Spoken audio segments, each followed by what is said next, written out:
It's about 5:30 a.m. in the morning in Shanghai. Going to Beijing again because there are other places I want to see in Beijing. Yeah. So it's time to go to the Shanghai railway station. So taking the high-speed train to Beijing South Station.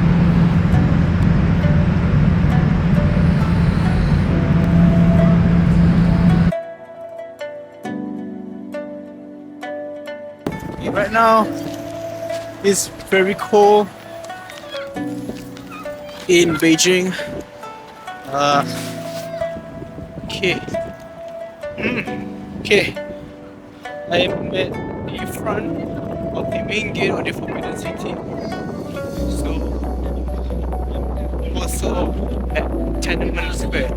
I finally entered Tiananmen Square after 1 hour because you go through 3 checkpoints. So check your passport 3 times and also your bag. Yeah. This is the Forbidden City, the main gate,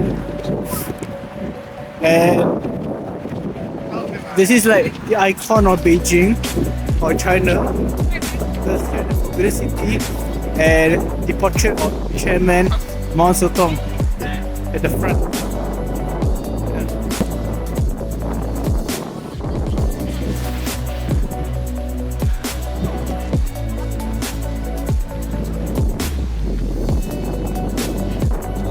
There's a really big portrait of the chairman. It's actually very big. Yeah. Okay. It is Sunday morning. Very cold. You can see the smoke coming out of my mouth as I talk. Right now I'm at the park where the Temple of Heaven is. Temple of Heaven is the temple ground built during the Ming Dynasty to perform rituals to appease the heaven and pray for good harvest. Yeah. The whole complex is so huge. Makes you wonder why do they build a temple ground this big, or why they expand the complex until this size. Yeah, so you have to walk a lot actually. So from the entrance to the park, you still have to walk quite a while to get to the main attraction, which is this one.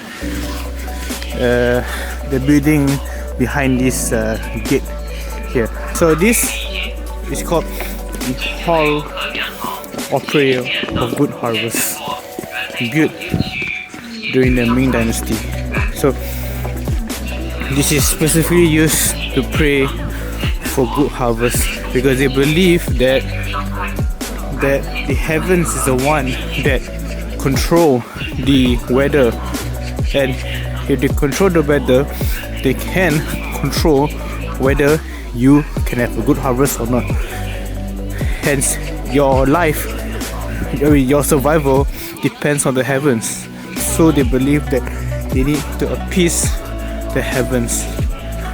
If there is famine or drought or what that does not help them to have harvest, then they believe that the heaven is displeased with them or with the emperor. So there's a story behind this temple ground. This is the view. So nice. The sky today is very good. It's very clear.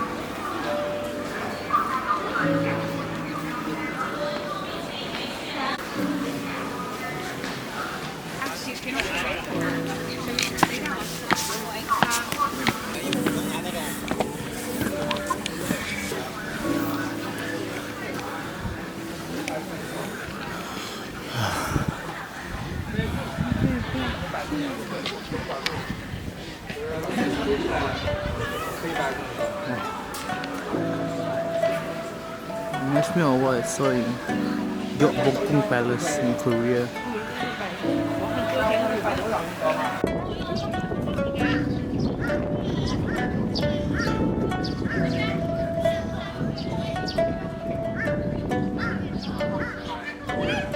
I would say this is my favorite like building in China. Usually, when I see like buildings with 3 tiers or 3 levels like this or more, usually they are pagodas. And pagodas are like rectangular or squarish. But this is not this circular, so it's to me it's unique. I never see this kind of thing in China before. Yeah. Plus the roof is interesting, some gold shaped thingy. Not sure what's that. Yeah, and the contrast between the colors, the red, and the blue, and the green, is just to me it's nice. It's perfect match. Now I'm at the Lama Temple, the biggest Tibetan temple in Beijing. So the story behind this is that it was a palace at first that turned into a temple, ordered by one of the emperor during the Ming Dynasty, because at that time the Chinese Empire during the Ming Dynasty ruled over like Mongolia as well as Tibet. So to legitimize his power in the eyes of the Tibetans, he established a Tibetan temple here in Beijing, even though it's very far from Tibet. So that's why we have a Tibetan temple here in Beijing today, which to me is interesting because Tibet is so far from the capital of China, and also culturally different from what we always associate with China.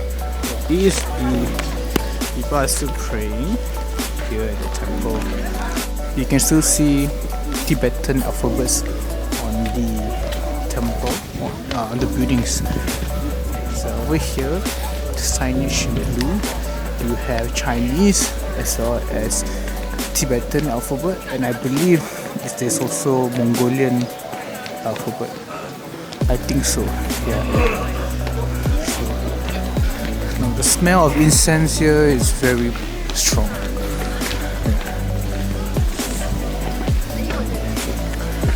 So you see that? Yeah, I think that's Tibetan. But the other side is something else. I'm not sure.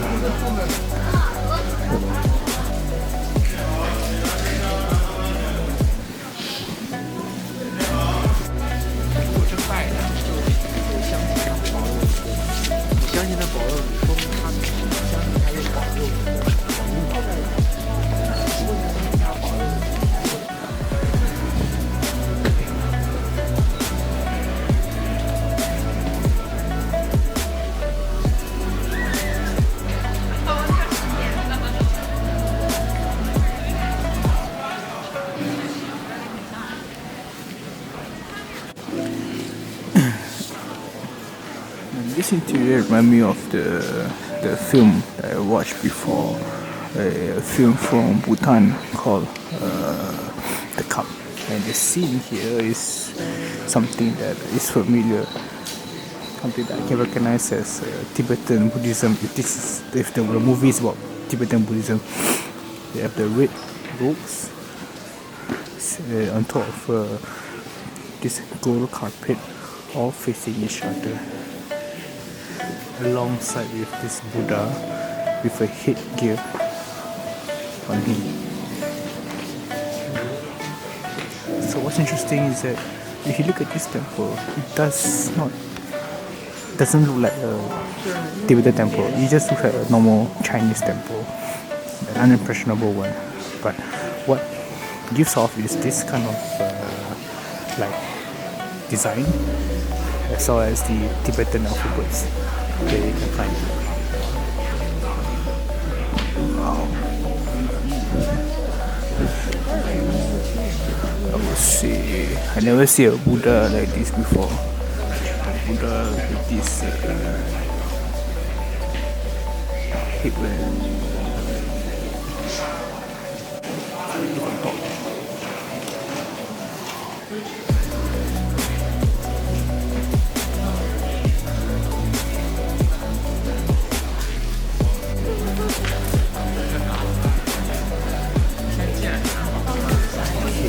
So this Buddha, standing Buddha is really, really big. Wow. It's really tall.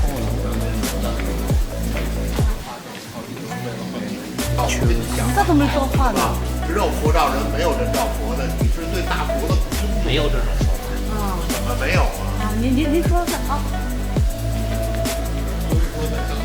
Right, that was a really nice experience in the temple. Okay, so I'm at the last sightseeing of the day, and that is the CCTV headquarters. Right. CCTV is China's main broadcasting company. Like for UK, you have BBC. For China, is CCTV.